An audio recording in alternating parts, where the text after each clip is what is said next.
Hello everyone, வீட்லயே ஒரு cinema அனுபவத்தை கொண்டு வரணும்னு நினைக்கிறீங்களா? அப்போ இந்த வீடியோ உங்களுக்கு தான். ஹோம் தியேட்டர் பிளான் பண்றதுக்கு முன்னாடி நீங்க கண்டிப்பா தெரிஞ்சுக்க வேண்டிய 5 முக்கியமான விஷயம் பத்தி நீங்க பார்க்க போறோம். இந்த 5 விஷயம் நீங்க கவனிச்சீங்க அப்படின்னா உங்க ஹோம் தியேட்டர் வேற லெவல்ல இருக்கும். Number 1, room the foundation. எல்லாத்துக்கும் அடிப்படையே ரூமோட சைஸ் தான். ஹோம் தியேட்டர் பிளான் பண்றப்போ அந்த ரூம் சைஸ் ரொம்பவே இம்பார்ட்டன்ட். ஹோம் தியேட்டர் ரூம் எப்பவுமே ஒரு ஸ்கொயர் இல்லாம ஒரு ரெக்டாங்கிள் இருக்கிறது ரொம்பவே நல்லது. ஏன்னா ஸ்கொயர் இருக்கிற ரூம்ல நிறைய பேஸ் கேன்சலேஷன் இருக்கும். இந்த ரெக்டாங்கிள் ரூமே சிமெண்ட்ரியா இருந்தா வெல் அண்ட் குட். இன்னொரு முக்கியமான விஷயம் நீங்க தெரிஞ்சுக்க வேண்டியது, ரூமோட சைஸ் பெருசாக அதுக்கு தேவையான ஆடியோ எக்யூப்மெண்ட்ஸ் வந்து காஸ்ட் வந்து அதிகமாட்டே போயிடும். இதை நீங்க ஞாபகம் வச்சுக்கணும். Number 2, audio rules in home theatre. Home தியேட்டர்ல கிங்னா அது வந்து ஆடியோ தான். உங்க பட்ஜெட்ல 50% 60% வரை நீங்க ஆடியோ அண்ட் அக்வாஸ்டிக்ஸ் தான் கொடுக்கணும்.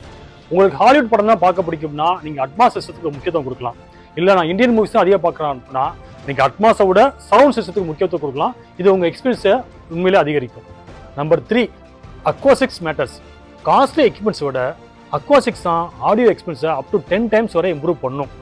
ஹோம் தியேட்டர் அக்வாஸ்டிக்ஸ்க்கு நீங்க ரூம் ஃபுல்லா ராக் வூல், பாலிவூல் அல்லது 3 layer 5 layer concept acoustic use பண்றதை விட நீங்க absorption, diffusion and managing the reflection will give you amazing results from the ordinary equipments. இது உங்க செலவையும் 50-70% வரை குறைக்கும். நம்பர் 4, த விஷுவல் இம்பாக்ட். பெரிய ஸ்கிரீன் ஒரு முழு அனுபவம்.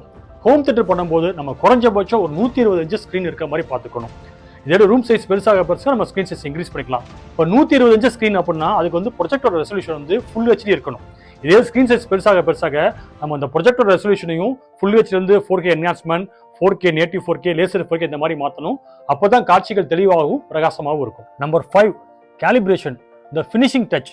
கடைசியா நம்மளோட என்னதான் பிராண்டட் எக்யூப்மெண்ட் இருந்தாலும் அதை கரெக்டாக செட் பண்ணி கேலிப்ரேட் பண்ணால் மட்டும்தான் நமக்கு ஒரு முழுமையான அனுபவம் கிடைக்கும்.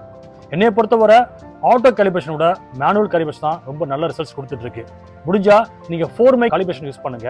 இதனால ஒவ்வொரு சீட்டுமே மணி சீட்டா இருக்கும். அதாவது எல்லாருக்கும் ஒரே மாதிரி அனுபவம் கிடைக்கும். 5 விஷயங்களை நீங்க சரியா பிளான் பண்ணீங்கன்னா உங்க ஹோம் தியேட்டர்ல நிச்சயமா ஒரு இம்மர்சிவ் எக்ஸ்பீரியன்ஸ் கிடைக்கும். This is Joseph Clanton for Smart Home Cinema, a great sound through science. Thank you.